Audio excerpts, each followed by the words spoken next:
የዓለም ብዝሃ ሕይወት ቀን በፓናል ውይይት ተከበረ።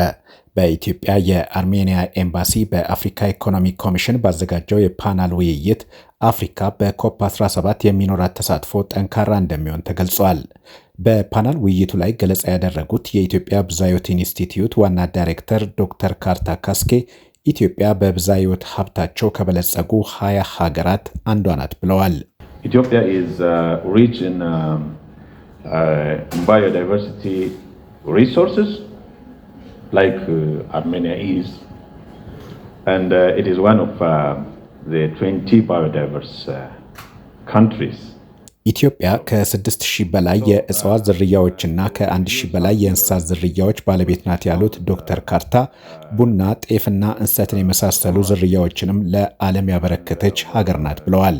ከ100 በላይ ሀገር በቀል የሆኑ የቤት እንስሳት ዝርያዎች ላይ ውጤታማ ስራ መሰራቱን የገለጹት ዶክተር ካርታ ኢንስቲትዩቱ ብዝሃ ሕይወትን እየተጠቀምን እንጠብቃለን የሚል መርህን እንደሚከተሉም ተናግረዋል።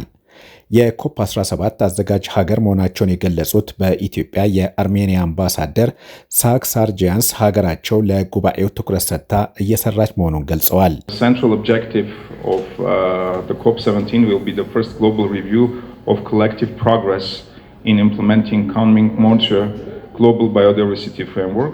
በኮፕ 17 በዋናነት በኩሚንግ ሞንትሪያል ስምምነት አፈጻጸምና የተገኙ ውጤቶች፣ ያጋጠሙ ፈተናዎችና ክፍተቶች ይገመገማሉ ያሉት አምባሳደሩ አህጉራዊ ክዋኔዎችና ሳይንሳዊ ግኝቶች ላይ ውይይት ይካሄዳል ብለዋል።